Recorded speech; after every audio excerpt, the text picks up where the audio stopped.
Welcome to the real world. My name is Cameron. Thank you so much for joining us here on the Real World YouTube channel. If you're new to the channel, we're all about movies. I've got a huge physical media collection behind me. We review all those. We review new movies in theaters and on streaming. Talk about old movies a lot. Anything you could want in the realm of cinema. If you're a fan, we've got you covered. So be sure to hit the like button, hit subscribe, hit the bell so you get notified of all our videos. Today's episode is all about The Flash and the DC SnyderVerse, or the DCEU, here on episode 51 of the Real World Podcast. Let's kick it off. Thank you so much for joining us here on the Real World YouTube channel. Again, hit the like button, hit subscribe, hit the bell so you get notified of all our videos. If you're a movie fan, you're in the right place. Today, we are going to talk all about The Flash, which is now in theaters, and we're talking about the SnyderVerse, the DCEU. Every film in this shared continuity will be covered on this podcast. We're going to review all of them. Then we'll reveal our rankings at the end of the podcast. But we're going to kick things off as we usually do with some movie news. Kicking things off with movie news as we usually do, Alien. The next Alien film has been set for August 16th, 2024. It is directed by Fede Alvarez, who is behind the Evil Dead reboot and the horror film Don't Breathe. So he's got a horror background. I think he's going to fit the Alien franchise very well. This is kind of what I've been waiting for them to do, is go back to basics with another simple, claustrophobic horror movie, just like that original Alien film from 1979, which is one of my favorite movies of all time. So very excited to see what he does with that. Next up, Disney has set Bambi as their next live-action remake. So they actually hired Sarah Polley, who just directed the award-winning film Women Talking. She will be behind this live-action retelling of Bambi. They'll be using the same technology they did on The Lion King to bring these characters to life, so I'm very curious to see how that's going to turn out. Matthew Vaughn's Argylle reveals date, cast, and new images. This is the new action movie from the director behind such hits as X-Men First Class and the Kingsman franchise. He will be directing a cast that includes Henry Cavill, Dua Lipa, Bryce Dallas Howard, Samuel L. Jackson, and Bryan Cranston. This film will be released February 2nd, 2024, and I'm looking forward to it. Guillermo del Toro was interviewed recently, and he revealed that his future is in animation. He was, of course, behind the recent Pinocchio film, which got all kinds of acclaim last year. The one on Netflix you can watch right now. I highly recommend it. I was a huge fan of that movie. And he basically said in an interview that he has a couple more live action movies he wants to make, but after that, he only wants to do animation. That's his plan moving forward. So I'm very curious to see what other films he'll have in the realm of animation. I'm a big fan of animation, and so very much looking forward to if he's going to do all stop motion or if it'll be some hand-drawn, some computer-generated stuff. We'll have to wait and see, but I'm very excited to see what he does in the future. Wes Anderson's adaptation of Roald Dahl's The Wonderful Story of Henry Sugar is coming to Netflix later this year. Now, this is not a feature-length film. This is a 37-minute short film, which he directed, and the cast includes Benedict Cumberbatch, Ralph Fiennes, Dev Patel, and Ben Kingsley. So I'm very much looking forward to this. I don't know anything about this particular story by Dahl, although I've enjoyed many of the other film adaptations of his stories over the years. So very much looking forward to this when it drops on Netflix later this year. El Muerto is set to begin filming August 7th in Los Angeles.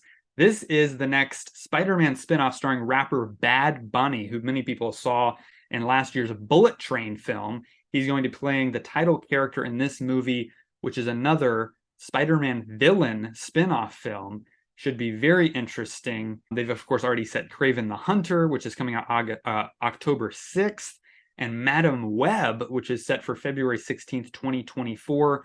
Of course, they've already teased the Sinister Six film in Morbius, and so very much looking forward to what Sony's going to end up doing with all of these Spider-Man spinoff films. If Spidey himself will ever show up, we don't know, but very much looking forward to what they're going to do with this very unique and unknown character. Scarlett Johansson this week confirmed she is producing a new movie in the Marvel Cinematic Universe. Many rumors about what this movie is actually going to be. Is it some kind of Black Widow spinoff? Of course, she said she's done playing the character, So other rumors are swirling that it is going to take place between Civil War and Infinity War, and will focus on Nomad, which of course is the alias of Steve Rogers' Captain America while he's in hiding. So very interested to see if they bring Chris Evans back. This is probably the only way they can do that at this point, without involving, some kind of time travel story.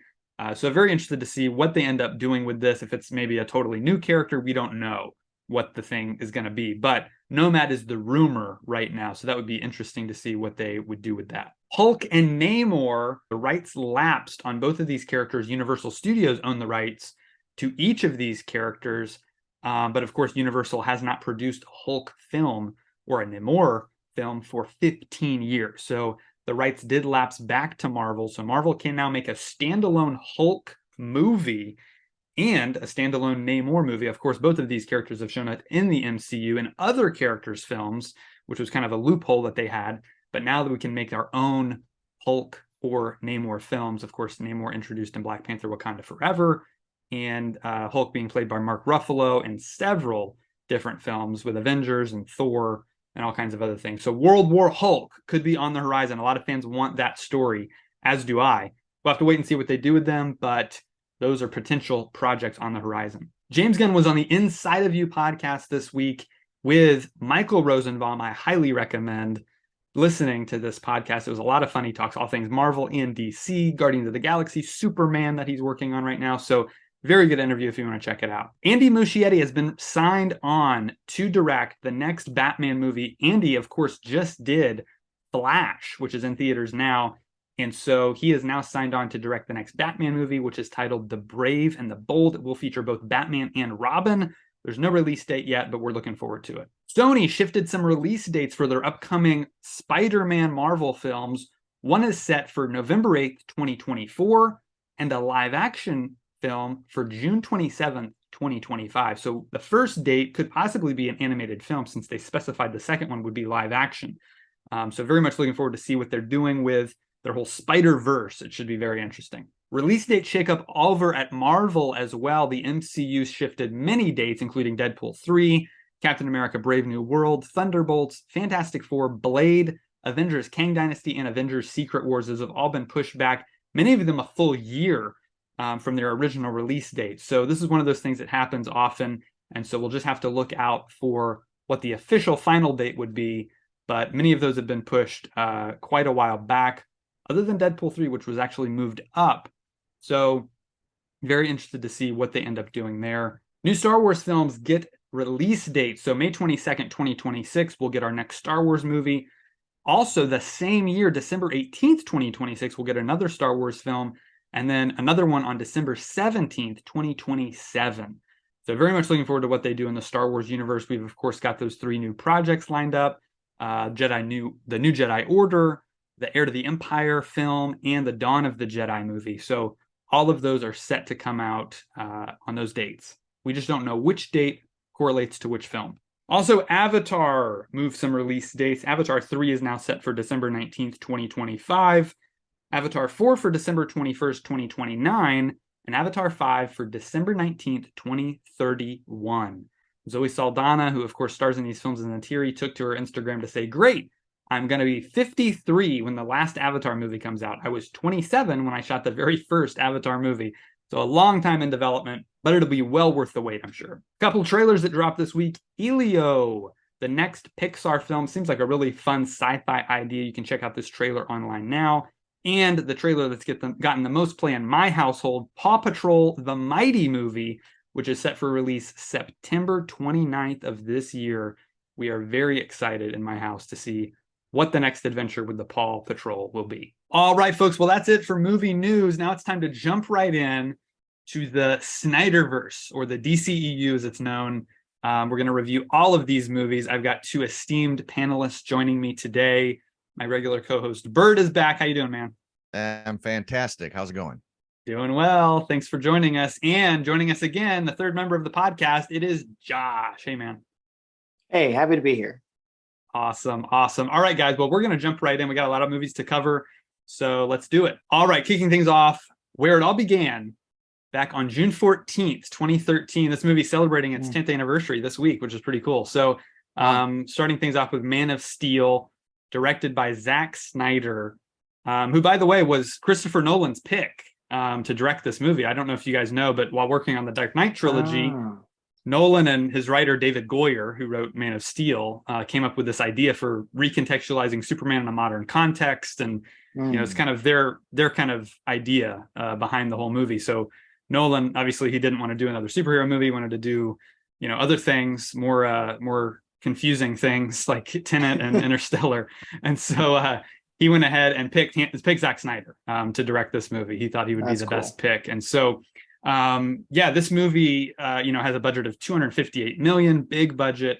It ended up grossing 668 million worldwide, so a pretty big hit.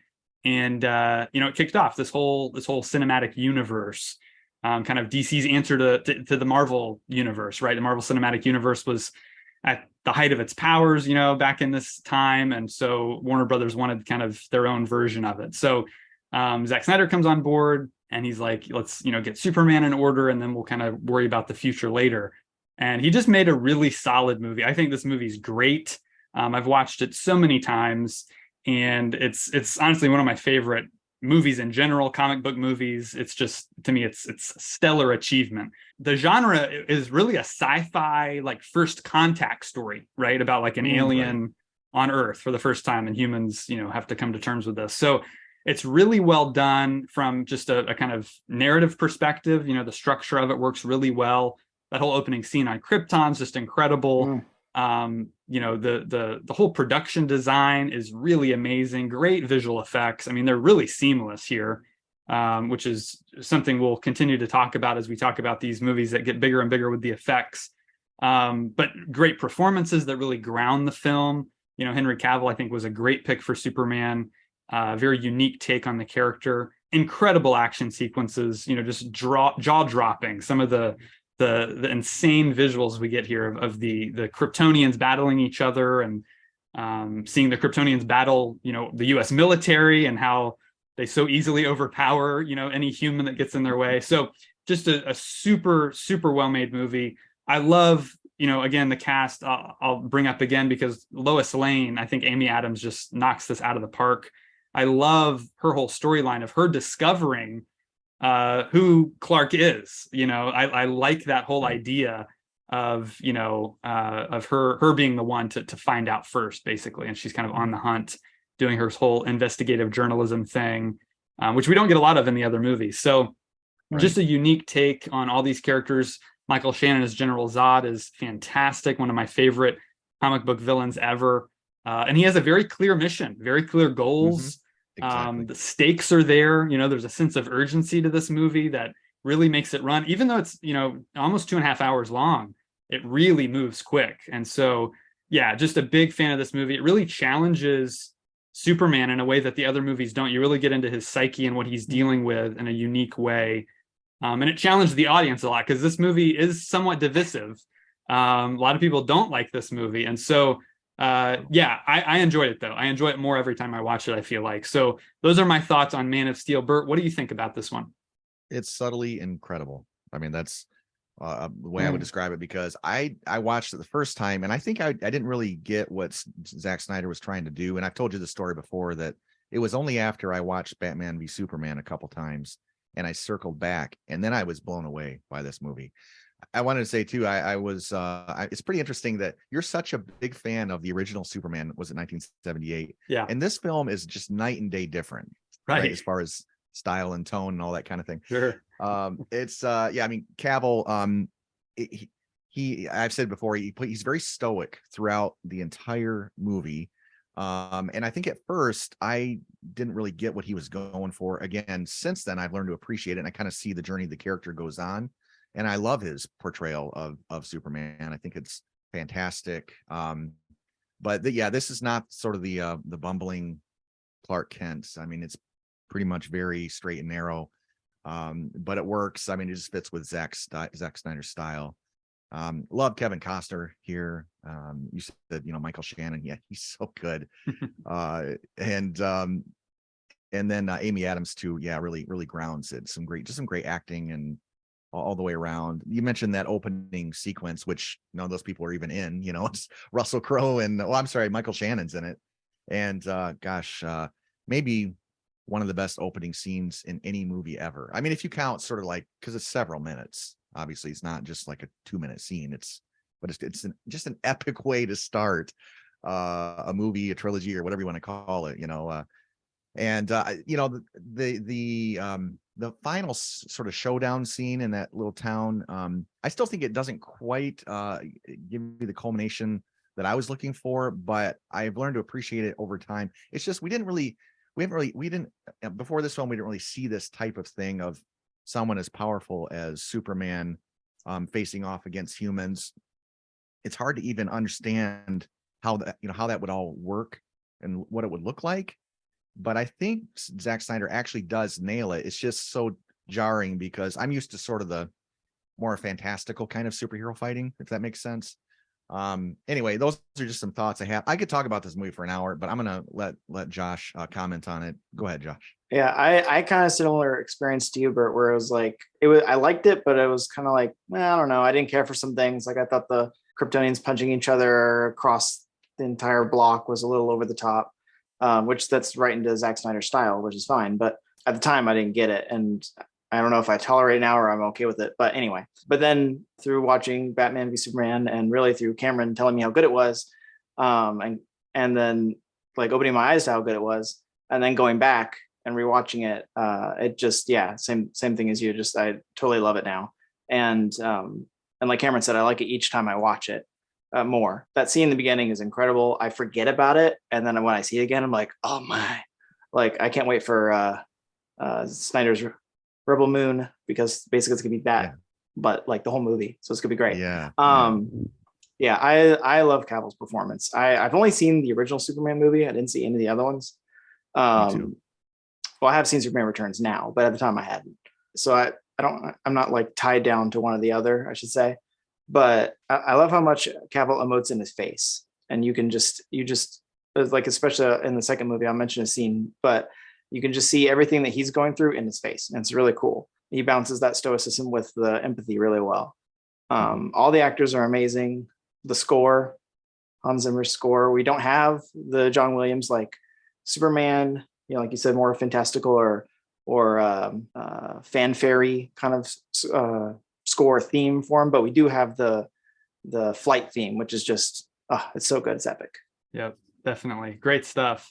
All right, moving on to the next film. This was, I remember, announced at Comic-Con. It was such a big deal when they announced what the sequel to Man of Steel was going to be and revealed it was Batman v Superman. Everyone just lost their minds. It was crazy, to bring these two characters together who've, of course, in the comics met for decades. I mean, they've been involved in the Justice League together and all kinds of, there's a whole line of comics just called Batman and Superman. So to bring them together on the screen for the first time was a really big deal. This one, of course, had a bigger budget, $300 million, ended up grossing $873 million worldwide. It was released March 25th, 2016. Now, of course, the theatrical cut was not the director's original vision. It was only 2.5 hours to cut out 30 minutes of footage. So I'm going to be referring to what's dubbed the Ultimate Edition, the 3-hour, 2-minute cut, because it is the director's original vision. So Snyder comes back and again just knocks it out of the park. This film kind of has more of a conspiracy thriller vibe to it in a way. It's much darker. Of course, you bring in Batman and that's going to happen. That should be expected. I just love how Snyder takes these characters seriously. I mean, a lot of, the other superhero movies have a much lighter tone and, it's like, we were talking about more fantastical and there's a place for that. I think that's important to have that. But this was just so unique, and I think it really took a lot of people by surprise, caught people off guard. This was another very divisive movie, because I think these movies by guys like Snyder that have a very specific style and vision for these characters are going to be this way. And so, it's just something that I gravitated towards. So very, very modern take, it kind of breaks the mythology in many ways. It breaks the characters down to their kind of core essence in a way and challenges them. Again, it's Superman kind of brought into the darkness, into the world of Batman and Gotham, and of course, introducing Lex Luthor and his whole plot here. Very intricate and a lot going on in this movie. A lot of characters, very interesting. Again, kind of villain plot that kind of takes maybe a couple of viewings to really understand all the machinations behind it. But it's really, really well done, very well written. They explore, morality here. They again ask tough questions. They really make the audience think, which I think is important for these types of movies. Again, the casting of Ben Affleck, one of those castings that was like, oh, him, come on, he can't play Batman. But ended up, I think he's the best actor to play the role. I mean, it's just, and it's not just him, it's the writing. It's what kind of Batman this is. It's an older, jaded Batman, who's been in Gotham for over 20 years and seen all the corruption and seen friends, fall and all this kind of stuff. So he's at a very dark place in the beginning of this film. And, his arc is really at the core of this movie. And it really is impactful to me. I like the whole idea of perception versus reality has a lot to do with this movie, because we're seeing a lot of the media in this film, which is interesting. A lot of real world media personalities we'll kind of see in these montages talking about, should there be a Superman? What should he do? Who is Batman? All this kind of stuff. And the way Lex Luthor is kind of manipulating all these things from the media to things that Batman is seeing to things that Superman's seeing, and kind of pitting these two against each other for his own nefarious purposes. So again, very interesting story. I just think it works very well. Incredible action, more just great. I mean, the Batman action here, the car chase, the warehouse fight, it's just some of the best stuff we've ever seen. So really big fan of that. Huge fan of, we don't just get Batman and Superman, we get Wonder Woman in this. So the DC, what's known as the DC Trinity, is in this movie as well for the first time, and seeing them on screen together is just, mind-blowing for a DC fan like me who's been waiting for that his whole life. So yeah, huge fan of this, huge fan of Snyder's, incredible visuals, a lot of religious imagery here that's very impactful and memorable. And so yeah, just a great film overall. I've watched numerous times. Josh, let's kick it to you. What do you think of BVS, as it's called? Kind of like you said with the theatrical cut, when I first saw it, I was like, this, like, you got Civil War and then you got this, and this was just garbage compared to Civil War. Like, oh, I completely understand, like, oh, I have huge empathy for the reasons why they're fighting. And then here's like, why just talk? Why are they fighting? So, but now coming on the other side of the Ultimate Edition with the extra 30 minutes, which is a lot, that was cut out of the film. You see it, like you were saying, it is a very intricate plot as far as the villain of what he's doing. It's props to Snyder, because it's a lot of show, don't tell. A lot of people get into the mistake of telling things, and it's better just to show it. And he does it here. And like you said, it's taken me, like, last time I watched it, I was like, oh, I didn't realize that before, about something he had done with how the villain was working the plot, the fight between Superman and Batman, and why they would even be against each other. So yeah, if you also don't like the movie, give it another shot. Go watch the Ultimate Cut. Go look up the ending of Superman, Man of Steel, in the beginning of BVS, and look at the helicopter, or that whole sequence versus Zod, and how Bruce is on the ground. That was another really cool thing I liked, was, well, first of all, how well Snyder matched both those up, but also, like, just seeing, like, because we always see, like, superheroes, we see the superhero's perspective. But with BVS right in the beginning, we get a unique perspective of seeing, like, a human amidst all the chaos and what's going on. And it's actually pretty emotional. So it's pretty cool to see, like, the fallout, if you will. And that's a huge question here. Like you said, should Superman be Superman? Should he do this or that? And they play a lot with those themes as well, which is pretty cool. Amazing movie. It's one of my favorites. I won't say exactly where yet until we rank it, but it's one of my favorites. And both Cavill and Ben Affleck are they're my choices, I guess I would say, for Batman and Superman, or Superman and Batman. Like, those are, like, them to me, I should say. And last thing I'll mention, just the emotion with Cavill's face during the explosion scene in the government building. You can just see his sorrow there. It just, as he's not even moving. Yes. Maybe he's turning. It's the camera moving mostly, but you just see his face, and it's just portrayed so well, and you just get all that emotion right out of there, and what he's dealing with, and it all just comes up, and it's really cool. Yeah, excellent, great thoughts. Bert, what are your thoughts on this one? I didn't want Affleck to play Batman. When I heard about it, I was like, come on, Ben Affleck. And I actually like Ben Affleck a lot, but it just didn't seem very inspired. Little did I know what they were going to do with the movie, and how well he plays it. It's kind of a toss up for me. I sometimes I like Affleck more, sometimes I like Bale more. Those are the, my two, but I want to ask you, maybe one of you might know this. Doesn't the BVS logo appear somewhere in a prior film, like years before? I Am Legend. Wait, what? Appears in I Am Legend. Yeah, Like they had 10 planned years before this, right? Correct. They had planned a Batman v Superman movie back then, even before Man of Steel was made. That Warner Brothers was trying to get this movie made for a long time, but never came to fruition. That was just like an creator Easter egg. Yeah. Yeah, it appears on a building or something, right? Like as correct. like a big billboard in New York City. Yeah. Oh, that's it. Okay. Yeah. I think that's really a really cool thing. That's cool. Yeah.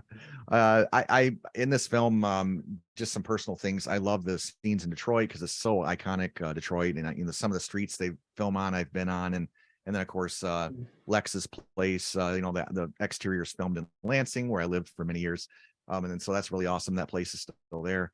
Wow, this movie right away blew me away, and I mean, you mentioned the acting. Gal Gadot is great. I do kind of wish that she would have gotten her movie first before this came out. That was a little weird how she kind of got wedged into this one, but she does great. I mean, she's great in it. Just like, oh, there's Wonder Woman, this character, and anyway, I'll talk more about Wonder Woman later. But the story here is very compelling. I think a lot of people have a problem with it and how it kind of resolves with Martha thing and that sort of thing.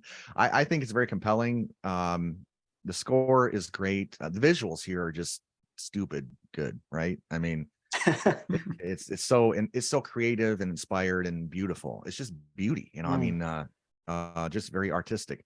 I did want to mention too that opening is another opening that's just epic with that Hans's music playing in the background and sort of that it's almost like a recap of an origin story. And I don't mind it because it's so it films so beautifully and the music's just great, so I don't know that we needed it, but I love it. That's how that goes. And then it goes right into those scenes in Detroit where Affleck is running to try to help somehow, and then when the building goes down and all the smoke, it's reminiscent to 9/11. I mean, you got some of that imagery, and instead of running away like everyone does, he runs in. And I may have said this before on the podcast, but that's like the essence of Batman, right? Like everybody's running away screaming, he's running into it, and I don't even know if it makes any sense for him to be running into it at that point. It's just very, very epic. It still kind of bothers me that we never got that Ben Affleck standalone Batman film. Again, that would have probably been better. Well, years before, I guess there really wasn't room to put it, but at least afterward or something. And now we'll probably never get it. Probably most certainly. So. Elseworlds. Maybe. I have to mention Holly Hunter too. She helps ground this film even more. Yeah, it's a great film. Excellent. All right, moving on to the next film in this shared continuity. It is Suicide Squad. So this one was released the same year, later that year, August 5th, 2016, budget of $175 million, gross $747 million. So look, this one is directed and written by David Ayer. David Ayer is a guy I really like. He wrote Training Day. He ended up directing Fury, one of my favorite World War II films. And so really, really talented guy. We got to talk again behind the scenes here, because this, again, is another situation where they kind of took the movie away from him during the edit. And so he did not get to fully edit this film the way he wanted to. They actually gave it to a company that cuts trailers together and let them cut the entire film. So that makes sense. Yeah, exactly. Warner Brothers, I think it was obviously a response to the kind of divisive response that Batman v Superman had. They kind of wanted to, we need to make sure that this is like a crowd pleasing kind of. They very much tried to kind of make it Guardians of the Galaxy, put a lot of soundtrack in there, and give it some more humor and a faster pace and more comedy. It's just, so it's not the director's vision, but it is still entertaining. I still get some entertainment out of this. I think it has a really good cast. I like the entire cast here. I think they all do a really good job playing their characters.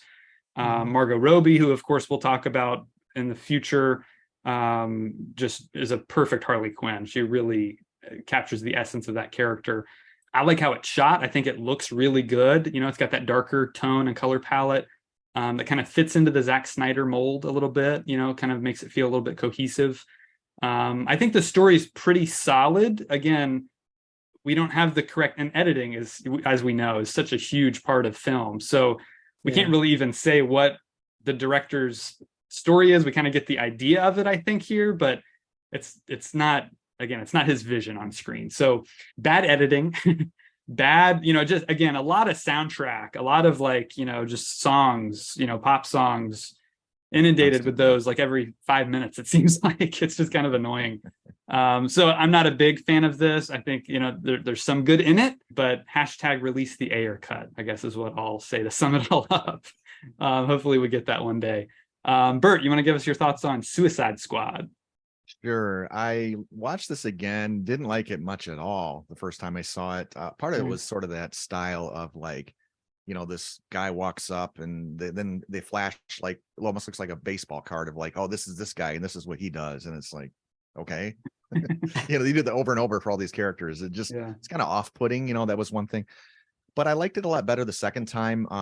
You kind of mentioned, my thoughts were it's there's definitely some that's really good, but then there's some that's not really good. So it's one of those kind where you sort of kind of end up somewhere in the middle of, not bad. And so that's kind of my feeling overall about it. There are some really good visuals and there's some really good camera setups too. There's a lot of really nice shots in the film. Jared Leto is really great. He's a great actor. Margot, I thought it was Robbie, but it's Roby. Is that how she says it? And she's good as she's good as Harley. And I like that Will Smith's character is sympathetic. He could use a little bit of that in his own personal life these days. And I like the appearances by Batman and the Flash. Those are pretty cool. There's actually a really good musical score here too. But some of the dialogue and tone doesn't work for me. I feel like the villains aren't convincing at all. They're kind of throwaways. Bottom line is more focus on Joker is what I wanted or would have liked. That really could have boosted the film much higher. Yeah, great. Josh, your thoughts on this one? Same thing as you. Release the Ayer cut. The extended cut is better. Adds more Joker and reframes a little bit some of the Joker and Harley stuff. I think it's only like a couple minutes longer, but it's worth it. Or I should say, I don't know if it's worth it, but it's definitely better. I was surprised. I think they added more Batman in it too, because I just watched the extended cut again and I was surprised how much Ben Affleck's Batman was in it. I didn't remember him being that much in it, which was pretty cool. Yeah, standouts here are definitely Margot Robbie and Will Smith. Everyone does a good job, but those are the main two, I would say. And like you said, like you guys said, you could see the good things in there, the good and the bad. And so just seeing some of those moments, especially towards the end with Will Smith's character, I really want to see what the real cut of the film is, because that would be really cool. I did think it was interesting. I mean, this does follow Guardians, like that same style of the songs and the kind of offbeat stuff, the stuff that appears on the screen, like that style is followed also into Birds of Prey and the Suicide Squad, which I thought was interesting. So I wonder if we wouldn't have gotten at least the songs. I wonder how much those two stylistically would be the same. Interesting. All right, moving right along to Wonder Woman. So she finally gets her own movie. This is a long time coming. Wonder Woman character has been super popular for years. Of course, she was on television, played by Linda Carter. This one released June 2nd, 2017, runtime of 2 hours, 21 minutes, budget 150 million, gross 822 million. So a huge hit. Directed by Patty Jenkins. Gal Gadot coming back to the role. It is just, it's her movie. It's totally just, enrapturing. The film just does a great job giving us her origin, tied in with the Greek mythology. Huge fan of the World War I era. I thought that was a great choice to set it all back then. It just helps it stand out and make it different. Right. I love the way Themyscira is shot. It's this bright, fantastical island, of warrior women, and then juxtaposing it with, London and the trench warfare, just dark, gritty, dirty, gross. The world of man, is just disgusting. And so I love that. The visuals of it are just really well done. Chemistry between Gal and Chris Pine is just off the charts. I think they have great chemistry together. Huge fan of his portrayal of Steve Trevor. Great character from the comics, very heroic. And I really like him in that role. He's funny and he's got a lot of charm and wit, and yet really plays the dramatic scenes very well too. So huge fan of those two. They're the highlight for me. More awesome action. It has that kind of Snyder style. Got some slow-mo in there. Really fun stuff. The No Man's Land scene being one of the most iconic moments in comic book movie history, probably. So that's definitely a standout. I just like how sincere it is. Again, the DC universe, I think what helps it stand apart from Marvel is that it does take the characters a little more seriously. There's humor here, there's levity, certainly, but it's just very sincere. It's not cynical. It doesn't try to rely on humor. It really lets the dramatic scenes play out, and really relies on just this really good story about human nature and these characters that we really like. So those are my thoughts on Wonder Woman. Bert, you want to give us your thoughts on it? Yeah, I was a Wonder Woman fan way back. Like I used to watch the show when I was pretty young in the 80s, and I had a crush on Linda Carter. I probably still have a crush on Linda Carter. Haven't seen her recently though, but this just popped in my head when you were talking about World War I. I really like too the tie-in to, it's just a simple photograph, but the tie-in from BVS where they have that photograph of her and it's kind of World War I-ish, and you're going, oh, what was going on in that photo, and then you find out, and it truly like is amazing, also I want to mention those opening scenes on her planets are just incredible. Like well exceed what I could have envisioned for scenes from her home planet. And then Steve Trevor, he's kind of a fish out of water when he's there. And fish out of water is always a great way for comedy, because you're not doing silly stuff, you're just reacting, and it's typically a great setup in films, and it works great here. There is a lot of comedy as a result. And then the scenes in London, now Diana's fish out of water, and again we get some of the same kind of stuff, and it's so good. The script is really nice and tight here. And his action scenes are just incredible. Yeah, like you said, just some of them are just some of the best we've ever seen. Not because they spent the most money. There aren't 15 superheroes attacking thousands of bad guys, but it's more simple, but it's just done so well. And Gal Gadot, yeah, she's just a breath of fresh air. I'm glad they didn't cast like Angelina Jolie or something like that, because I feel like that's what Hollywood tends to do. They want the built-in Angelina Jolie's playing this role, and so I'm really glad about that. Just like with Superman, I'm glad that it wasn't any number of actors that have been mentioned in the past that could have played him, because look how good it is. And Chris Pine's just an actor I like a lot, and he's fantastic here. Everything is really great here. The tone is really good. The effects are great. It's more than I could have ever asked for from a Wonder Woman movie. Great. Josh, your thoughts on Wonder Woman? I just echo everything you guys said.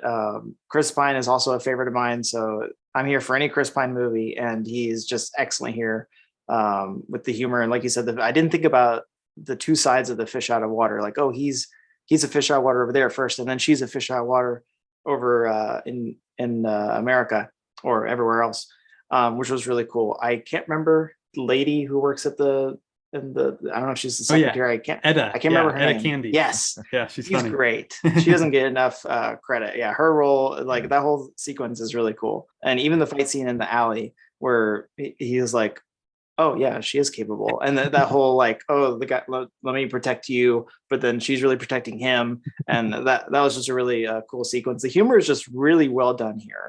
Really tastefully done, well executed, not too much. Pretty much everything gets a laugh. And the only negative thing I have to say about it kind of copies Captain America at the end, but whatever, that's forgivable. My only real complaint with it is what I think a lot of people's complaint was the villain, which I liked up until it was like, oh, this is Ares.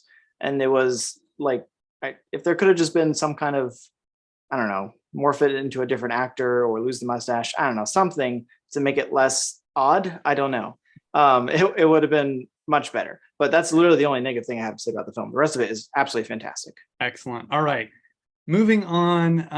Next, seems like Warner Brothers accidentally released early altered cut of Justice League on November 17th, 2017. Probably the biggest mistake in movie history. I don't know how that happened, but we're just going to move on to the next film, which is Aquaman. Aquaman was released December 21st, 2018, and had a budget of $200 million. Ended up grossing $1.150 billion worldwide, the first billion-dollar hit for DC. Runtime of 2 hours, 23 minutes. This one directed by James Wan. And this has happened several times. We've talked about this before. Horror directors, for some reason, get drawn into these superhero projects. Sam Raimi. We'll talk about another director in just a little bit who had a horror background that ended up taking on a big superhero property. I'm not sure why that is. I think they can probably handle budgets really well. And I don't know. I don't know why I that think is. it's for the villains because they want them to be scary. Right. Yeah, there you go. There you go. So, look, this movie, I'm going to admit, is utterly ridiculous in every conceivable way. But I just have so much fun watching this movie. I have a blast every time I put this on. I've watched it numerous times. I've got the 4K. It looks stunning. Any movie with an octopus drummer in it, I'm there for it all day. It just I love how it embraces the comic book silliness. It's just kind of silly, but yet can still have a compelling story. I feel like there really is a good story, a good character arc at the center of this film, but just visually it's stunning. Vivid colors, incredible camera work. There's a really nice oneer during the battle in Sicily, which is a lot of fun. It's just one of those cool kind of globe-trotting adventures. I get a lot of like Mummy vibes, Raiders of the Lost Ark vibes from it. We're after this MacGuffin and, the villains are chasing after us and we got to stay a step ahead and all that stuff's really fun. It has a lot of great world building in it. I really like the world building of Atlantis and even the surface world as well. I think all of that's built out really well. I like all the performances too. I think they're pretty solid all around. I don't think there's really a terrible one in there. I think Momoa, he just brings such a fun energy to the role of Arthur. He looks nothing like the character in the comics, but I'm so glad Zach cast him because he exudes that kind of Aquaman feel. I feel like so. He just does a great job in it. His character arc about learning to show mercy, which he doesn't at the beginning of the movie, and he does at the end with his brother. Embracing his heritage and his lineage and all that, and his fate. As the king of Atlantis. I think that's all cool. It's a really big mythological kind of storytelling, which I think is a lot of fun. And James Wan's horror roots come out. There's a really cool scene with the trench. On the boat in the rain and the lightning, and it's just a really cool freaky sequence that has some really cool moments in it. So I just have a blast with it. I have a lot of fun with this movie. Very, very silly, but very fun. So Josh, what are your thoughts on Aquaman? I don't know, maybe it's just me. I didn't get so much the silly vibe as just the fun adventure, which I don't know, maybe that's just different viewing, but yeah, that's how I think of it. Like you said, as just a fun adventure movie. It's a little long, a little meandering, but that's kind of like what you said with the globe-trotting MacGuffin chasing plot. But yeah, really great cast here. Great cast. Willem Dafoe makes a DC appearance here, and like a mentor character. Tamora Morrison as Arthur's father. Even Patrick Wilson's a really good, compelling villain here. I thought the underwater stuff was really cool. It would be interesting to compare side by side this with Wakanda Forever and The Way of Water, and just because they're all done similarly, or they're all a lot of underwater shots. So it'd be interesting just to look at how each of these were done, but not comparing them. I think they're all done really well individually. That was something. It's very easy to make it cheesy underwater and they could have really trashed the whole movie by messing up those underwater scenes, and they didn't. So props to them. That was really cool. The only other thing I think for some reason, Julie Andrews walked into the wrong set. She was supposed to be in Mary Poppins Returns, but she some reason walked into this one and was voicing a sea monster. I just remember we were sitting there and the credits are rolling. I was like, Julie Andrews, that can't be the Julie Andrews. And I look it up. I'm like, what? Is it? I don't know, but I guess for some reason they hired her for this and whatever. But yeah, fun adventure movie. Great. Vert, your thoughts on Aquaman? There are some very, very good ideas here that are executed well. There's some extremely creative visuals, costumes, sets, and it's incredible how many different locations they use on this film. I mean, no wonder the budget's so big. Not just like real world, but like underwater in Atlantis and things like that. I mean, there's just so many different locations and they all look very appealing. There's you mentioned the camera movement. There's some really great sweeping shots in this film, some creative angles. I think I said the coloring, the stunts, there's a good score. I mean, there's so many good things. I'm really torn with this because I feel like the target demographic is probably like a 12-year-old boy. And that's not an insult because I actually give this more than 2.5 stars. I'll talk about that later. So maybe I'm that 12-year-old boy a little bit, but I just don't get that feeling with most of the other films that we're going to talk about today. The talking underwater thing, I've learned to just accept it, but the whole time I'm like, I just can't really, this is never going to be like one of the best films in this series because of things like that. Like the octo drummer. I mean, it's not just that an octopus is playing the drums, he's doing it underwater. What? So it's kind of funny, but here's the other thing is that there are numerous times in this film where I believe it's unintentionally funny. For all the attempts they make at humor, I think there are many times where I'm like, that was ridiculous. And they're not even trying to make a joke here, which is almost like a missed opportunity for humor. Like there's a point where the characters are talking and then all of a sudden mid-sentence, there's like an explosion. And then, and then it literally happens at least 2 or 3 times, 3 times. Okay. Yeah. But why did they make a joke about it? It would have been a perfect time to go, why when we are talking, explosions, like just go all out Mel Brooks on it. No, I don't know. But in any case, I'll give my rating later, but I did like the film better the second time, similar to Suicide Squad. Cool. Yeah. I'm a big Aqua fan. I've got my Aquaman shirt on today.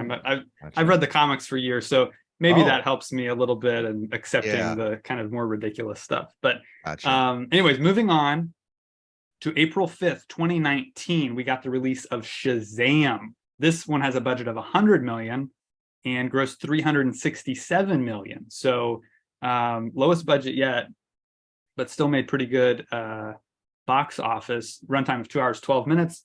Directed by David F. Sandberg, who also has a background in horror. He did Lights Out. He actually started on YouTube. He's got his own YouTube channel you can check out. I think it's called Pony Smasher. It's a lot of fun. He talks all about filmmaking and all kinds of cool stuff. So just a cool kind of story of how this guy ended up directing another big budget superhero movies. This one's, kind of a teen comedy. This one's like, that's kind of the genre here. Again, it has the horror vibes with the 7 deadly sins. I really like those scenes. The scene in the boardroom is just like crazy. A lot of fun. But this one's just a fun, lighthearted superhero film. Solid action, solid effects work, pretty good music, good performances. I think that one of my issues with it is that there's a slight disconnect, I think, between what Asher Angel is doing as Billy Batson and Zachary Levi as Shazam. They're like, Asher Angel is really playing it. He's kind of a street smart, tough. Levi is playing a little more anxious and kind of goofy. So I felt a slight disconnect there. I get like he's a superhero, he's kind of freaked out, but I just felt like that those two should have merged at one point. And I didn't ever totally feel that here. Neither is bad, just slightly inconsistent for me. Really like the villain. I like Mark Strong as Dr. Savannah. It's cool that the hero and villain kind of have similar philosophies at the beginning of the movie. I mean, they're both, Billy Batson has this line. He says, families are for people who can't take care of themselves. And I feel like that's very much Dr. Savannah's whole, philosophy as well. And so really it's about the hero learning to rely on family and trust people, and find this kind of this foster family, which is a pretty rare thing that we see in movies in general, especially superhero movies. I don't know if we've ever really seen a kind of just a makeshift foster family like that. It's really cool. So just unique and fun, really, really well done. I really enjoy it. It's just a fun, easy movie to watch. So yeah, I'm a big fan of Shazam. Bert, you want to give us your thoughts on Shazam? Sure. I like this movie. I really like the origin story, the Foster family. Where this movie really excels is the comedy to me. That's what I get most out of this. The mystical parts with those creatures, it doesn't really do a lot for me. Sometimes the CGI gets a bit ambitious for what they're trying to do, like in that boardroom scene. Mark Strong, to me, it's not his fault, but to me, he's just kind of there. He's just kind of forgettable. I'm not that impressed with the villain. The final act actually has some pretty decent action, and there's even some comedy all the way to the end of this movie. And even for some films that are labeled comedies, that's hard to find because they have to then get to the story and to the heart of the story, and then they forget all about comedy. So that's impressive too. You mentioned the disconnect. Yeah, when he's the boy and he's walking, and then boom, he turns into Shazam. He turns into Shazam. It's almost like you can tell it's a different person because he doesn't look like him at all, and he doesn't really act like him at all. But I usually put that aside. Like, it's whatever. I mean, clearly they didn't use the older brother of the actor or something like that. But maybe they could have casted someone that looks a little more like him. That might have helped. I don't know. And then I will say, maybe the best part of this thing of Shazam is the very end where we see Henry Cavill, kind of. I don't know if he was, if he had a stand-in, but he doesn't say a word either, right? But it's kind of like that Spider-Man thing at the end of Spider-Man 2. They show a flash of the voice of the original Green Goblin, and I'm like, ooh, I like that guy better. And so at the very end, they're kind of like, oh, remember though, we have these great Superman movies, but he's not in this, so that's kind of interesting. Right. Josh, your thoughts on Shazam? I really liked it. This is like the first Marvel-esque film that DC does, like at least fully so, or intentionally so. So it's cool to see that vibe. I don't know, at least at the time, I wasn't like fully on board with DC yet. It was kind of like, oh, miss, hit, it's hit or miss. And so I was like, oh, here's something familiar. Here's something that we already know and love, but in DC. So I don't know. I enjoyed the film. Yeah, same kind of thing like you said, Bert. For me, Mark Strong, I like him as an actor, and he's normally really good. And I don't think he's bad here. I just don't like his villain at all. Right. It's just nothing. Sadly, it ruins the movie in my mind. Like, just thinking about it, like, it just kind of tanks the movie for me, which is unfortunate. But the rest of it's really good. Yeah, I like Zachary Levi a lot, so I was super happy to see him here. I do get the disconnect thing, but I don't know, it wasn't something that bothered me. But yeah, really fun movie. All the humor works. It's a cool, like, oh, it's part of the DC world, but kind of like they do a good job at making it kind of like his own, like secluded, not like overlapping too much and making it messy. So yeah. Great. Moving on to Birds of Prey and the Fantabulous Emancipation of One Harley Quinn. The film was released February 7th, 2020. Budget of 100 million, gross 205 million. Runtime of hour and 49 minutes, and directed by Kathy Yan. So this is kind of a wacky story because we have, to me, it's fun because we have an unreliable narrator in Harley Quinn who's, kind of crazy. And so we get a lot of like flashes into her mind and what she's thinking. And it's just very creative the way they kind of did this. Non-linear storytelling, she's kind of all over the place. So you really have to pay attention to know what's going on here. But it's fun. I enjoy watching this movie. It keeps me engaged throughout. It's very true to the character. She was created back in the early 90s in Batman the Animated Series. And she's, since become one of the most popular DC characters. She has her own comic books and all kinds of stuff. And now she has her own movie. Took Wonder Woman, 80 years to get a movie, and Harley Quinn has one in like 20. So it's kind of crazy. But again, Margot Robbie does an excellent job here. She's the standout for sure. I think the whole cast is really good. I really like Mary Elizabeth Winstead as Huntress. I think she's that character is kind of hard to pull off because the way she's written is very like, she's kind of been on her own for a long time. So she's very socially awkward.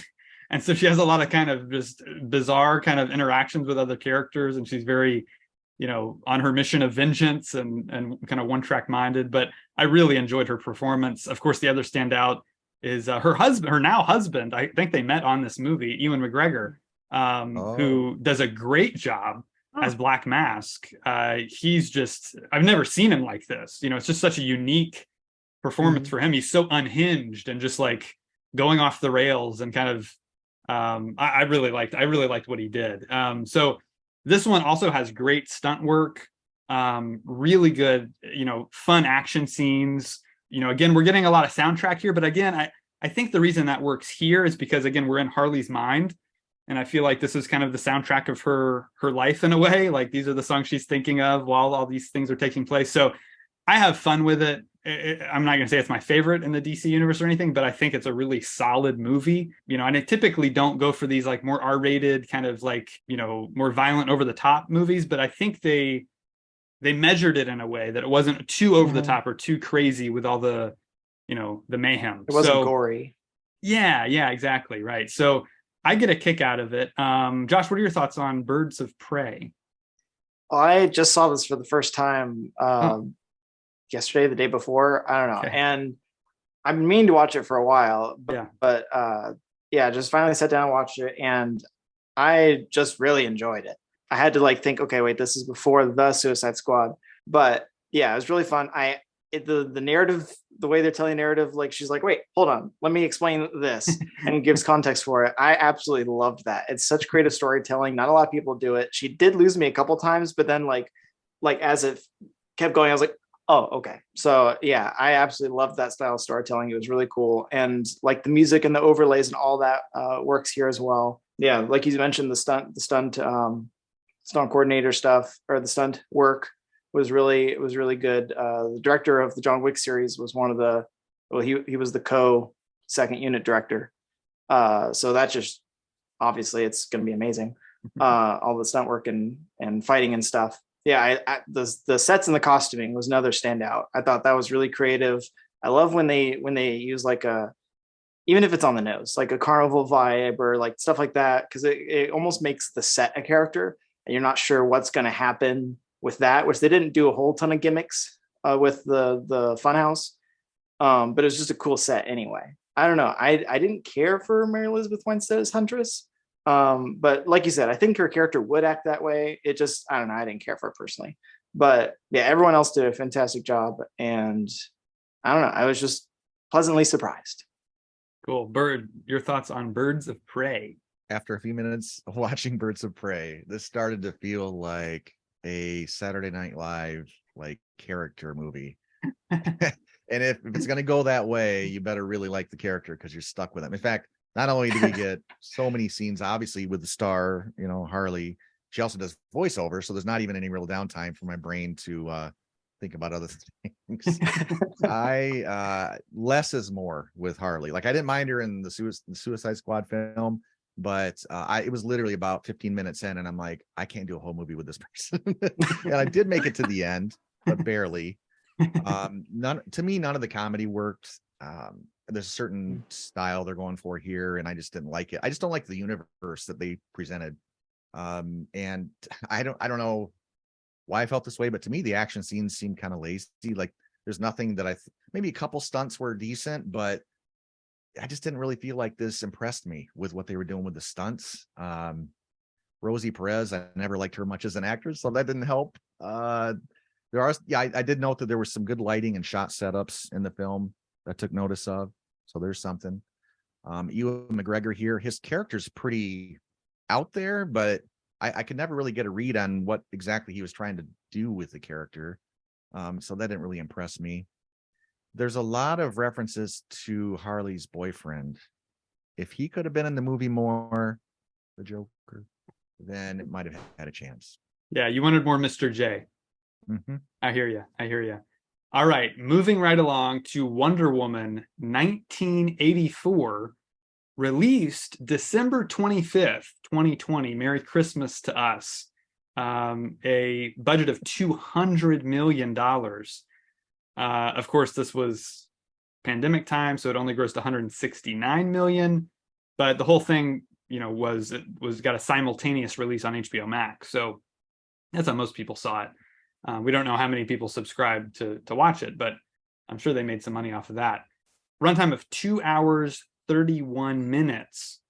Returning to the director's chair, Patty Jenkins. So same director as the first Wonder Woman movie. She's helping co-write this time.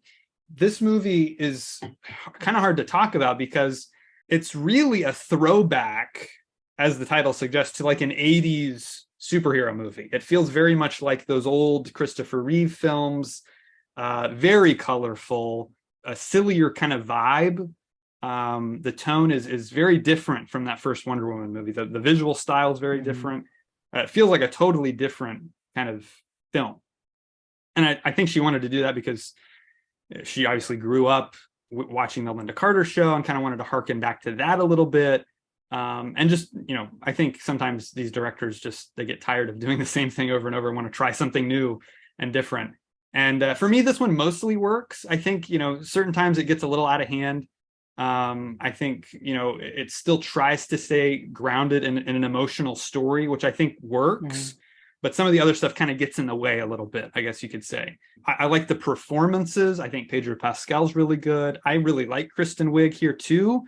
It's just that they don't always totally vibe with one another. Because, the Chris Pine and Gal Gadot stuff, like that's really good. And, the way they do that, I really like that, that relationship. So seeing that again in sort of a different way was kind of fun for me. Some of the action is good. Some of it's a little wonky. Some of the effects get a little, I don't know. They look again like an 80s movie. Like shouldn't this look a little better now? Or are you trying to make it look not as good? I don't know. I can't really ever get a full. I'd love to sit down and talk with the filmmakers about what exactly they were trying to go for, because I feel like if they were going for that, then they succeeded. But if they weren't, then I don't know. So it's kind of hard for me to really pin down how I feel about the movie, because I like a lot of stuff about it, but there's other things about it that I don't really know what they were going for, if I should like it or not, in a way, you know what I mean? So it's definitely a big step down from the first film, because it doesn't soar like that first one does. But there's definitely some cool visuals. I mean, lassoing lightning, like that's such a cool visual, like certain cool things that they did here that I really like. The invisible jet, all that kind of stuff. Still has cool themes, about how, you can't live a lie, how the truth will set you free. All that stuff really hits home for me. I like that they took a risk here. It just doesn't always totally connect. So, Bert, your thoughts on Wonder Woman 84? If DC is a house, Birds of Prey is the toilet, and Wonder Woman 84 is the basement. So take that for what it is. The plot is like an Aladdin remake, without the genie, without Will Smith as Genie or Robin Williams, but the other guy who I like as an actor. I forget his name. Yeah, Pedro Pascal. Yeah, that's right. Yeah. So I thought that was just kind of a dumb plot for a Wonder Woman movie. The humor doesn't work. I wasn't really impressed by the action. Maybe just glimpses. The action was okay, but I just kept waiting for that big action scene. It never happened. I felt Kristen Wiig was miscast as the villain. I didn't like her at all. Her character's just bizarre. And then the worst offense, I think, is bringing back Steve Trevor, because I mean that also was just kind of an insult to the audience. It made no sense at all. This is just a film that angered me. I was already pretty angry in 2020. I think this made it worse. All right, Josh, your thoughts on Wonder Woman 1984? So I guess I'll toe the middle here. I wasn't super impressed with it. I didn't hate it like a lot of people I know, or didn't like it at all. But yeah, there's definitely problems with the film.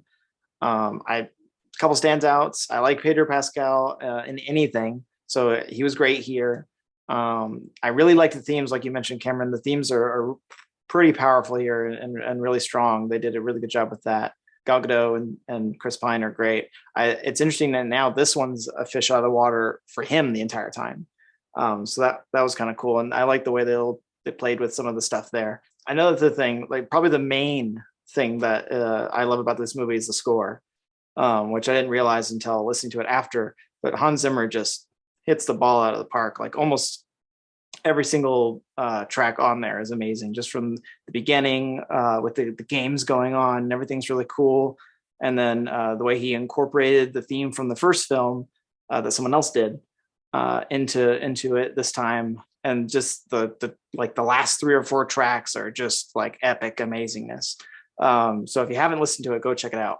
But yeah, those are my thoughts on it. Could have been better, but I like they did well. They did well. Gotcha. All right, moving on to March 18th, 2021. I remember there sitting in the living room getting ready to hit play on this one. My most anticipated movie of all time, the movie we never thought we would ever get. Yeah. Many people said it didn't exist, but we got it finally. Zack Snyder's Justice League. Budget of $370 million. Man, yeah, just a huge movie. Maybe one of the biggest budgets of all time. Runtime of 4 hours and 2 minutes. This is the definition of an epic film. I mean, in every sense of the word, it is huge in scale and scope and runtime and character and story. So much here. Just mythological, epic storytelling, very cinematic in every sense of that word too. The storytelling is very visual, very immersive. Again, Zach's kind of visionary direction is to me, it's unmatched, really. I mean, I guess, maybe Lord of the Rings or something like that. But for one standalone movie, I don't think we've ever seen anything quite like this. It's just stunning visually, incredible effects. Again, pretty much seamless. He does so good with his effects work. Very, very well done. Another incredible track, soundtrack and music, score, because there are some kind of pop songs thrown in there as well, alongside the score by Tom Hulkenberg, who of course worked with Hans Zimmer on Batman v Superman, is now taking the reins on this one, and he just knocks it out of the park.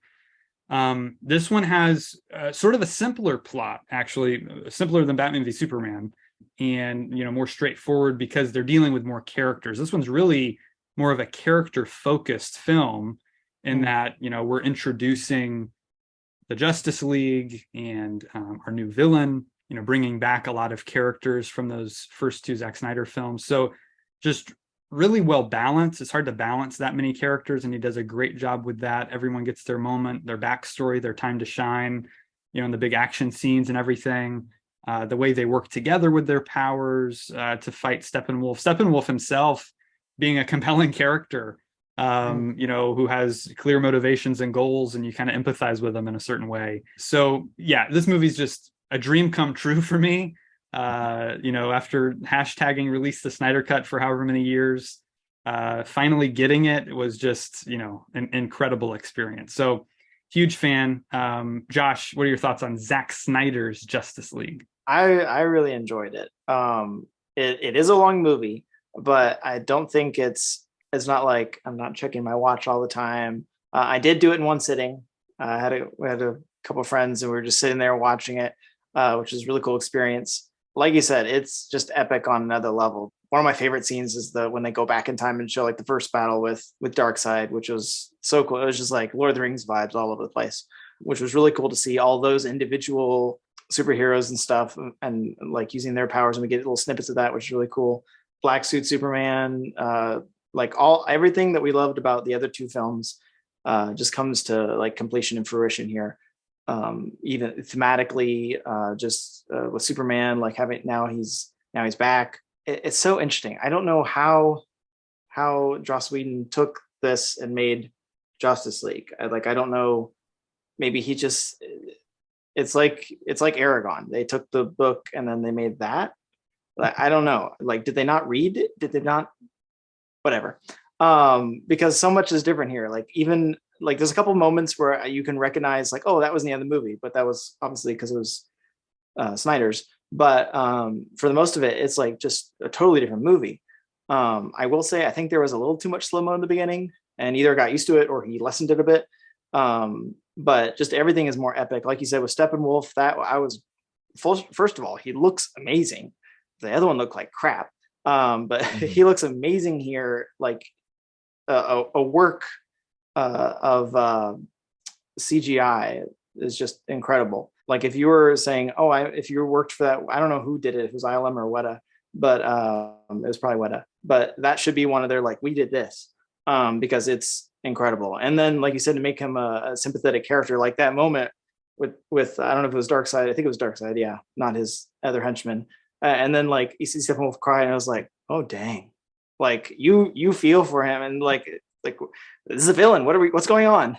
But yeah, all the stuff with Darkseid, like all the just the mythological elements and the really cool stuff is just amped up even more, or built up from what we've seen previously. Yeah, incredible film, incredible sequences, all around a much better movie. I will say, if they would have taken the one problem I still have with DC is they decided to do the team movie before all the individual movies, which I think Bert, you alluded to as well. And if this movie didn't have to be as long, if they would have done that first, but right, they did do a good job. Like the runtime was used well, and like you said, Cameron, they did a good balance with it all. It wasn't like they stuck too long at one thing or the other. And I think making Cyclops the heart of the film was a good idea as well. It wasn't like we picked a quote unquote secondary character and made the story about the main heart of the film, the through line about him, which was a pretty good choice there. Great. Bert, moving on to your thoughts on Zack Snyder's Justice League. Yeah, Josh, you make a really good point. Like if they didn't have to do like the flashbacks of Cyborg, is that it? And Cyborg, and, yeah. That does use up a lot of runtime, and it's the other characters don't need all that, so it's it's kind of narratively it's a bit different. I actually like Justice League 2017.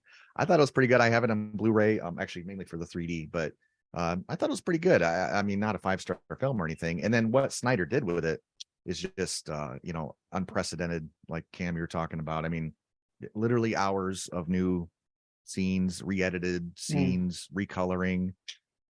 It's almost undescribable, what he did. I will say to Justice League, he didn't have a lot of these scenes that are in this film. If you could take Zack Snyder's version and boil that down to 2 hours, it'd probably be a pretty good film too. In defense of no one else is defending Joss Whedon. I don't know why I am, but and then huge points for adding Leto's Joker. I guess I keep mentioning. Oh my gosh, yes. And he only appears at the end, right? Yeah, that was so amazing. epic. That was an incredible ending. Like totally unexpected. What a great way to end it. I still feel like Aquaman is kind of the odd man out with the superheroes here. I don't hate it, at least, and this is a very important distinction in Zack Snyder's film. When they're underwater and they're talking, they open up like an air pocket so they can step into it and talk. That I can buy. That, I don't know if they just didn't have the budget to do that. They just didn't care. I think it's the second thing in Aquaman. But anyway, so I really like that. Help me buy it a little bit more. I don't like the 4:3 square image on my widescreen TV. That's not preferable. I get why it is. I get Zack Snyder likes it, and there's more content vertically. Sure, but my TV is wide. It's no longer a square. As a film, that overall, it's just packed with goodness. So that's what I got. Awesome. Great. Maybe we'll see it in the theaters one day. Hope so. He did do the Full Circle event recently. A select group got to see it on the big screen, which was pretty neat. Yeah, great thoughts there, guys. We're moving on to The Suicide Squad, released August 5th, 2021. Budget of $185 million, grossed $168 million, because again, this was another HBO Max theatrical release, simultaneous release. Directed and written by James Gunn, coming off the huge success of the first two Guardians of the Galaxy films for Marvel. Gunn's creativity is just on full display here. He's really letting loose with what I'm guessing is probably his biggest budget yet, and his R rating obviously as well. So he's really able to let loose with the his just bonkers kind of visual style, the incredible hyper violent action, almost like cartoony violent action. So over the top. But he does what he does well, which is relatable characters. I feel like all these characters are very much, the weirdos, the outcasts. They all have tragic backstories. And much like the Guardians, they all kind of come together and form this sort of surrogate family, and go on this, highly deadly mission for Amanda Waller, who, Viola Davis is back. She's great in that role. I like the whole cast here. I like every single performance. I think they're all doing a great job, especially Joel Kinnaman as Rick Flag coming back. I mean, talk about, what do they call it? A glow up. I mean, that's like a huge, huge improvement over what he did in Suicide Squad. Yeah. Just stellar storytelling, great relationship dynamics, the way these characters connect, and everything is just really well done. Maybe a little too over the top in some respects, some parts of this movie. But overall, just I have a lot of fun watching it. It's, again, great action sequences, really fun visuals, super colorful, and amazing effects work, more good music, some needle drops in there that are a lot of fun. So yeah, I really enjoyed The Suicide Squad. All right, so those are my thoughts on The Suicide Squad. Bert, what do you think about this one? It's fairly entertaining, but I don't really love any part of it. So it's needlessly gory. It's like too much, I think it's supposed to be for humor. I get the feeling like blood splattering in your face is the joke or something. So it's a dark comedy in a lot of ways. I laugh occasionally, but I feel like there are probably some people that are laughing constantly, and I just don't really like the style that's presented here. I mean, obviously the Guardians movies are great, but I just don't get the same humor. It just feels like it's just almost hard to describe, but I guess that's just the best example, is that the joke is the gore or something like that. And then, after the Birds of Prey torture session, I didn't really need more of Harley Quinn. And so overall, there's just not enough humor for me to enjoy this comedy.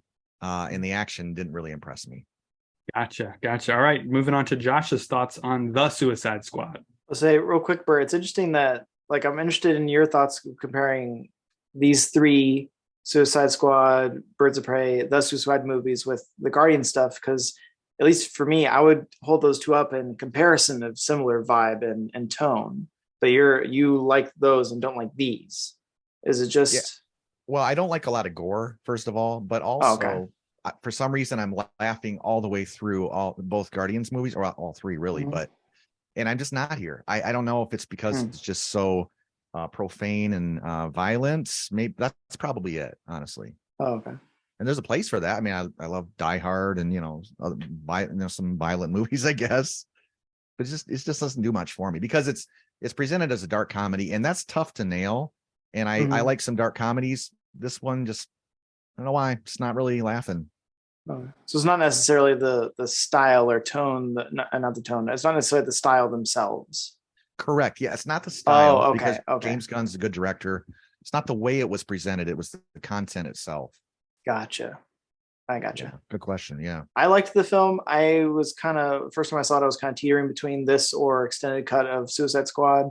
Now having rewatched both this for a second time and The Suicide Squad a second time and Suicide Squad extended cut a second time, The Suicide Squad is much more superior, at least until we get the air cut. Just full on fun and wonkiness and craziness, and a lot of fun going on here. A lot of wacky characters. I love how, like, he just doesn't care, or not, he doesn't care, but it's like no one's safe.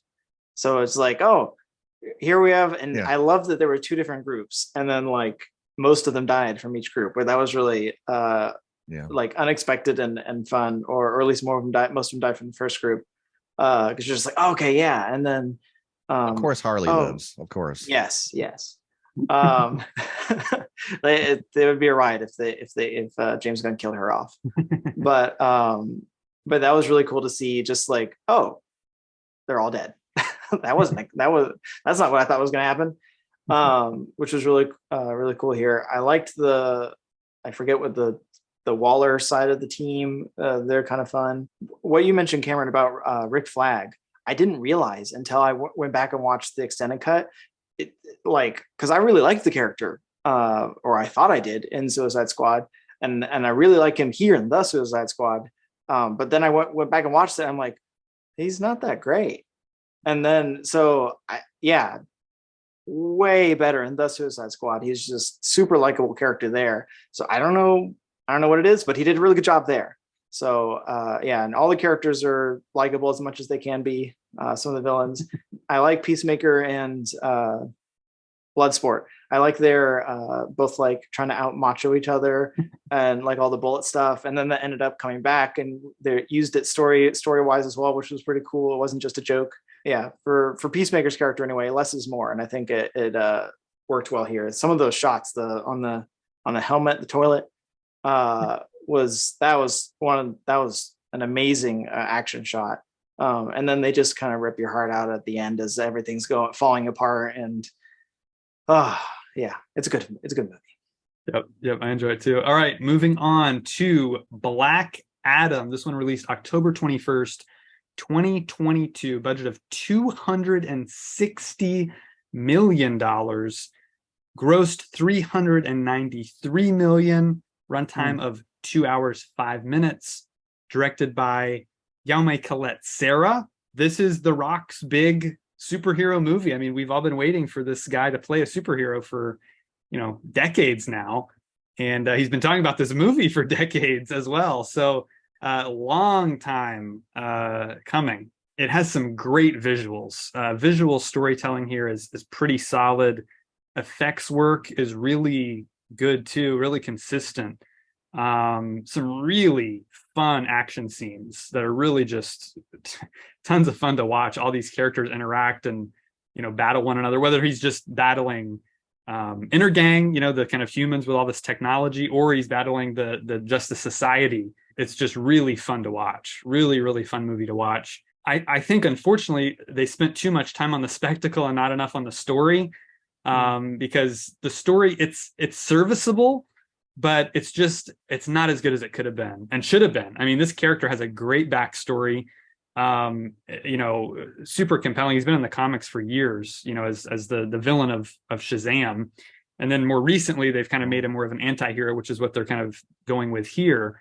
The whole idea of the film is like, I kill bad guys, that's like his whole thing. And, Justice Society doesn't. And I just feel like they didn't explore that as well as they should have and could have. It's very surface level to me, and just doesn't really come together in a compelling way. So it kind of fails in many regards when it comes to character and story. But performances are solid. I got to say, Dwayne Johnson, I think, does a great job playing this part. It's a very unique role for him to play a more, villainous character. Even though I wish they had taken it maybe a little bit further. He's very good. He's not, cracking wise every 5 minutes, and he's very, playing it very straightforward. So I think that is a positive element. Aldous Hodge as Hawkman, I think, was a great take on that character as well. And Pierce Brosnan, of course, is always going to be a standout. He's such a great actor. And him as Dr. Fate is just a perfect, character and actor matchup. Really like that character in the comics, and he brought a lot of gravitas to it. So really like that aspect of it. A lot of the other side characters don't get as much screen time, so they're not developed very well. The villain is very forgettable and kind of, one note. But overall, I enjoy it.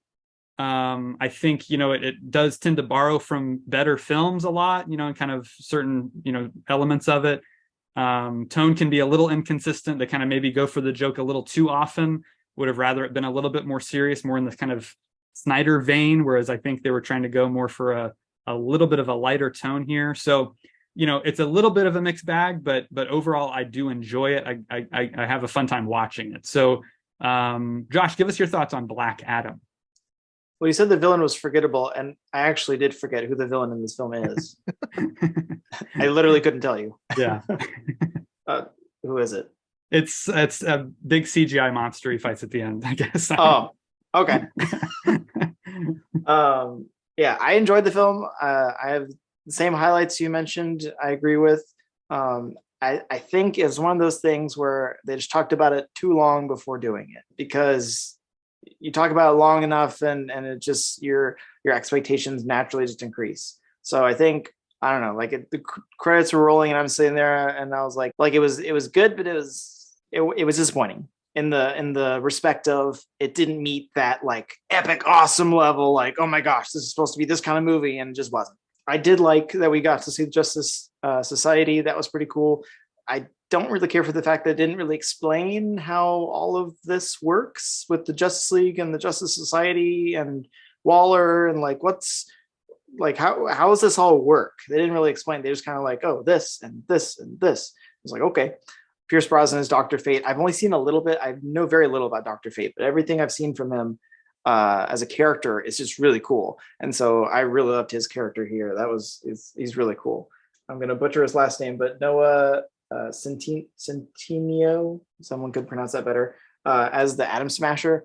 I don't know if it was intentional, but like he did it well. It was just every single thing that came out of his mouth was so awkward, and you're just sitting there cringing at everything that he says in his interactions. I don't know, maybe that was intentional, and I guess it stuck with me, so I guess that was a good thing. But yeah, great action, great visuals. The stuff with the story isn't great, but the stuff with the Rock and that story there about like his past and what's going on now, and that whole thing and the reveal, that was really cool. That was really well done. I really liked that part of it. It just overall wasn't as epic as I wanted it to be.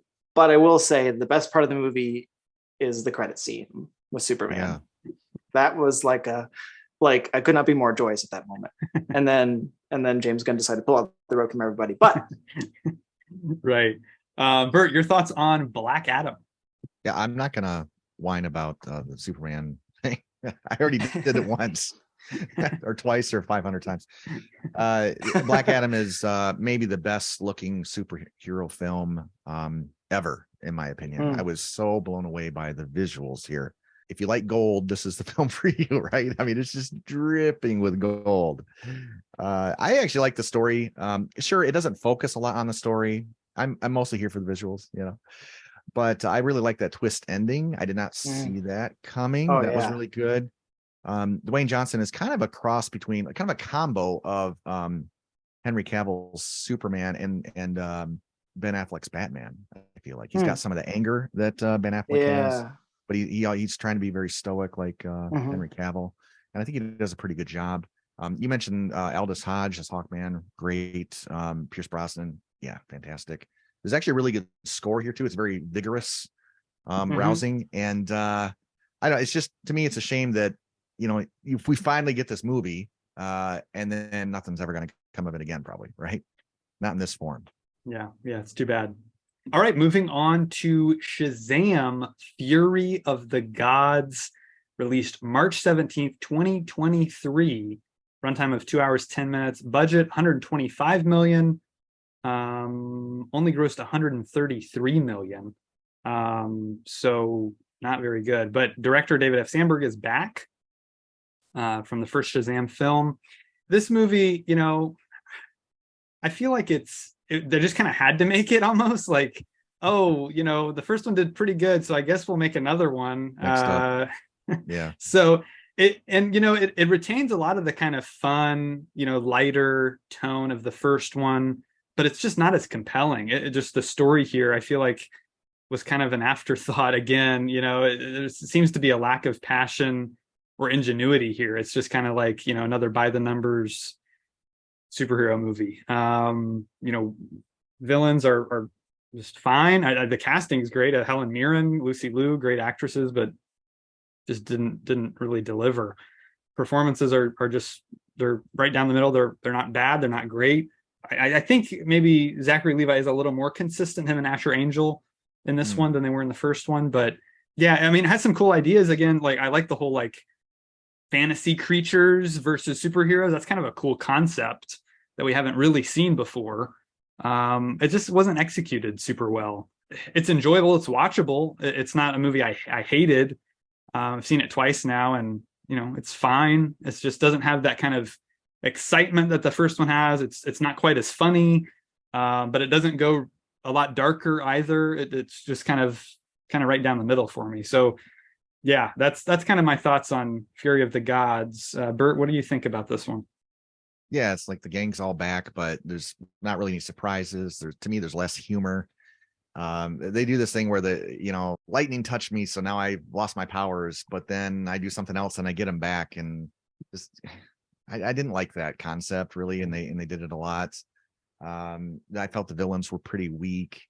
And there's a little bit of humor that works, and there's a little bit of CGI, I guess, that was good, but not super impressed, either with this one. Gotcha. Josh, your thoughts on Shazam Fury of the Gods? I really liked it. I enjoyed it.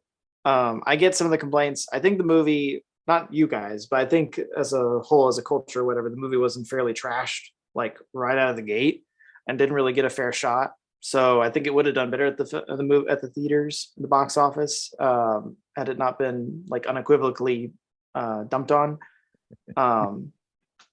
But your guys' points are fair. The story isn't that great. The villains aren't that great. Like a lot of the negative points you said about it are true. It could have been better. But I don't know. For me, I just really had a fun time with it, and I really enjoyed it. I left the theater with a smile on my face. And maybe that's just because I wasn't expecting, like, this is coming off the heels of the bad news with DCEU anyway.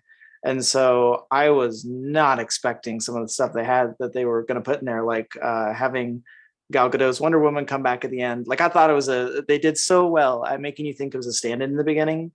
Like, oh, they already did a stand-in for Superman, so it's just a stand-in for Wonder Woman. And then the reveal that no, it's actually her. That was super cool. And I was just like, what? So that was really cool. I liked that. And I don't know, it's just a really fun movie. Zachary Levi does a really good job at it. And I thought the dragon was a really cool CGI wise, and that was really fun. Like you're saying, Cameron, there's not a lot of that versus superheroes that we've seen. So that was pretty cool. So I guess where they lacked in villains, they made up for in other areas, at least for me. And I really liked the random, like, why the things happening in the beginning, like, oh, it's because he broke the staff. And it was like, oh, because he didn't know that he shouldn't break the staff. And it was like, he just did it as a cool, like, oh yeah, and he breaks over. Like, I just liked the random humor of like, oh, now we've created disaster. Like, I don't know, it was just kind of cool how they did that. And then like all the characters coming back on both their superhero and regular sides was pretty fun. So I don't know, I just had a fun time with it. Gotcha. Great. All right, now we're moving on to The Flash, released June 16th, 2023, this weekend. This film, another one long in development. This film has a budget of $220 million. This weekend, it came in under expectations, only made $55 million this weekend. So wow. Pretty big disappointment there. Runtime of 2 hours, 24 minutes. This one's directed by Andy Muschietti, who most people will know as the director of the recent 2 It films, Stephen King adaptations. Another horror director in the DC universe here. Good. Now, first of all, did we all get to see this weekend? Josh, I know you saw it. Bert, you did not? I will be, but I couldn't squeeze it in. Yeah. That's fine. I was going to keep it spoiler free anyway, but I just wanted to make sure. Good. So there's a lot of movie here, right? I mean, we've got a lot going on. I found the movie to be somewhat convoluted, a bit confusing at times. Just I felt like the structure was not done very well. The script should have been a lot more concise and clear and straightforward. It's already getting a lot of backlash online. Very divisive use of CGI.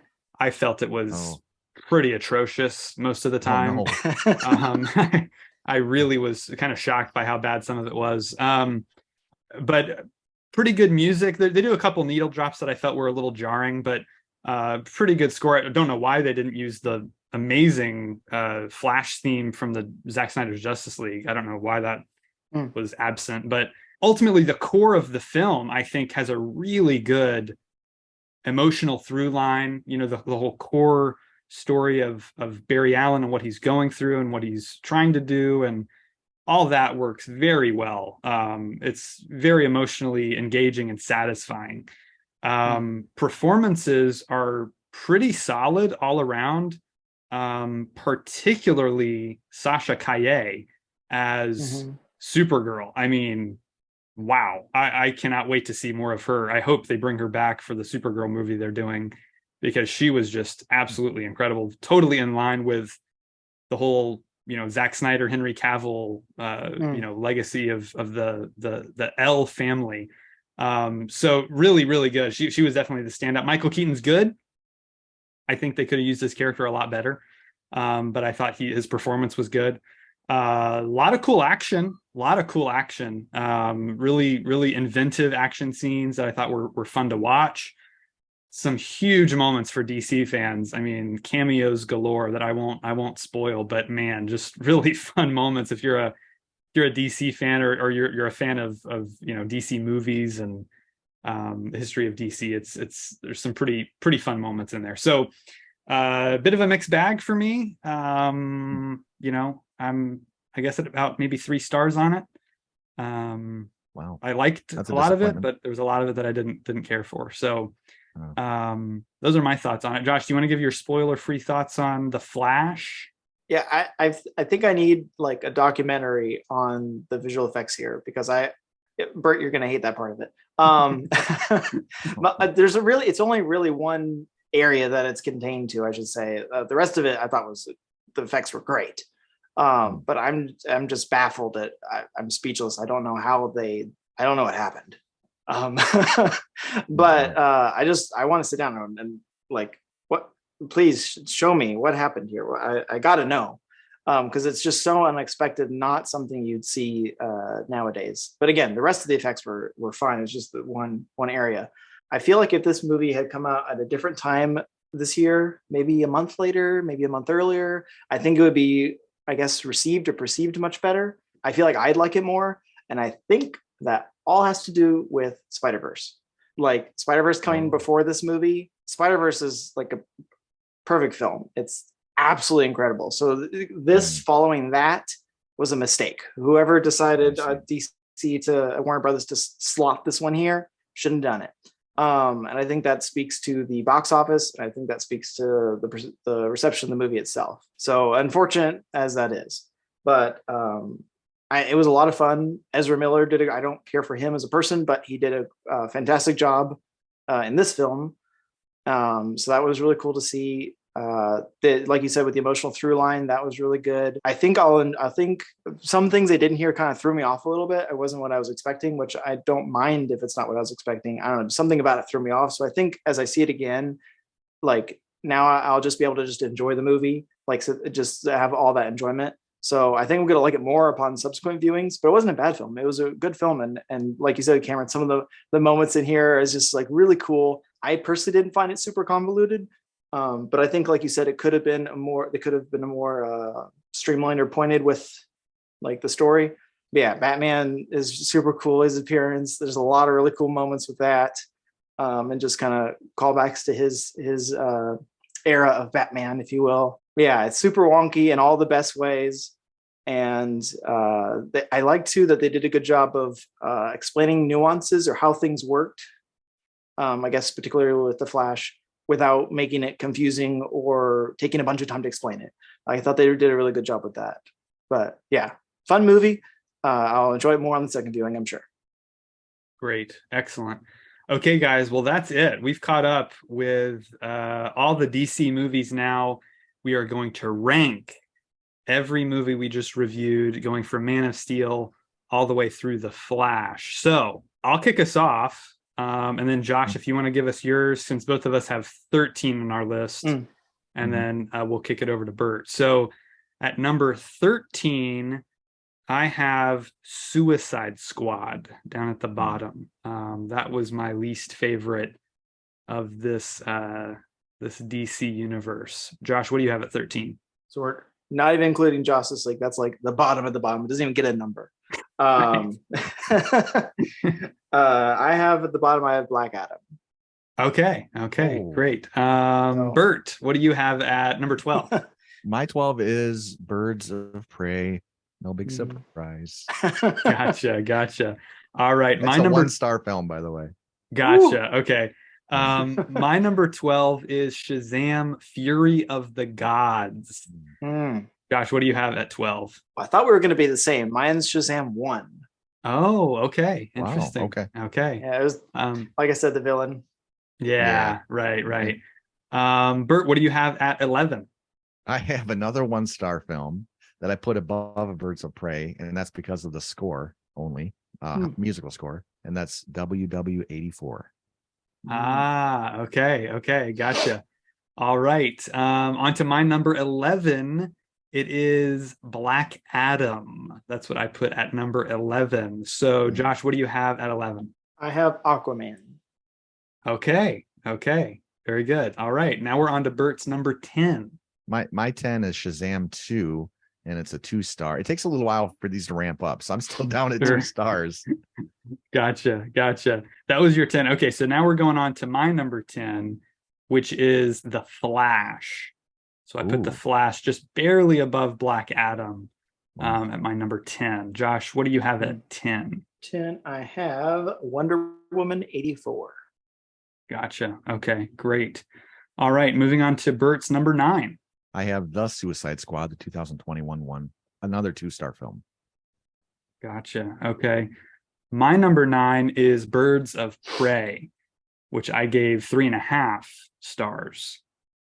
So that's my number 9, Birds of Prey. Josh, what do you have at 9? I have Suicide Squad extended cut at number 9. Okay, great. All right, moving on to number 8, Bert, what is it? I have Suicide Squad there, 2.5 stars now, moving up a little bit. Okay, great. All right, Somewhat at likable. number 8, I have Wonder Woman 1984 with another 3.5 star rating. Now we're moving on to Josh, your number 8. Right now, I have The Flash sitting here. Okay, great. Okay. Wow. All right, number 7 now, Bert, what is it? It's Aquaman, and I give it 3 stars. See, I was pretty generous. 3 stars. I mean, I could have hit it upside, down both ways, but I mean, yeah, 3 stars. Gotcha. All right. My number 7 is Shazam, which I gave 4 stars. So that's where my number 7 is. Bert or Josh, what is your number 7? I have Birds of Prey at 3.5 stars. Okay. All right. Now we're moving on to Bert, your number 6. Shazam, 3.5 stars. Yeah. Okay, great. My number 6 is The Suicide Squad with 4.5 stars. Big fan of that one. Josh, what do you have at 6?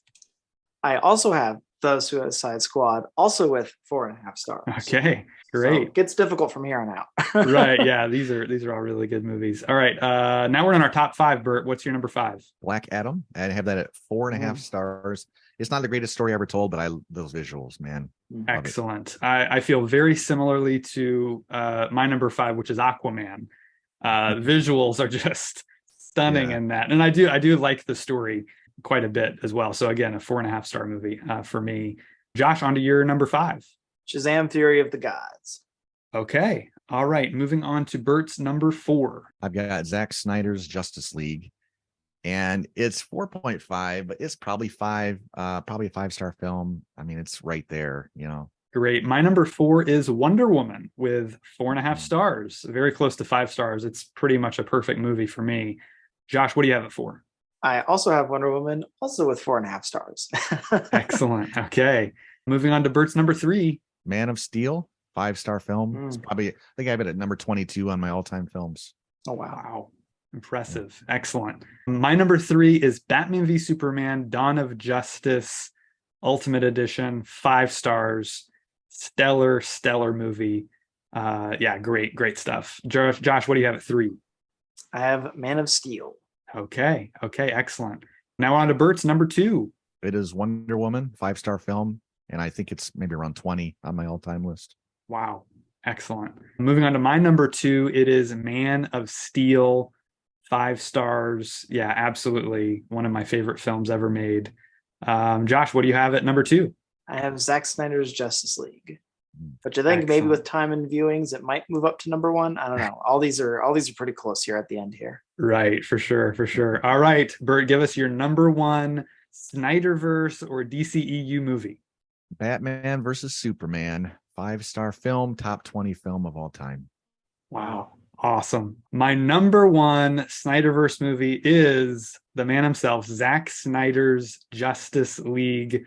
Again, the movie we dreamed about for years, and it delivered. That's what's amazing about it, is that much build up and it still delivered.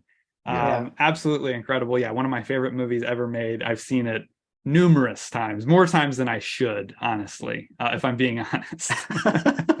Great stuff. Josh, you're number one in the Snyderverse. Batman vs Superman, Dawn of Justice, Ultimate Edition. Awesome. Great stuff. Nice. All right, folks. Well, that is it. That is our ranking of the DC Snyderverse, or the DCEU, as it's now becoming the DCU. We're looking forward to what kind of movies James Gunn is going to be producing and helping write and direct, and Blue Beetle being the first one, which comes out in August. So don't have to wait very long to see the very first movie in this new continuity. But obviously, we're pretty big fans of a lot of these movies. Some of them we have problems with, but let us know your ranking in the comments below. Give us your thoughts on The Flash if you got to see it this weekend. Make sure you like the video, hit subscribe, hit the bell so you get notified of all our videos. Thank you, Bert, for joining me. Yeah, of course. Thanks, Cam. And thank you, Josh. Always happy to be here. Thanks for having me. Awesome. That was a lot of fun. Thank you again, everybody, for listening, and we'll see you next time right here on The Real World.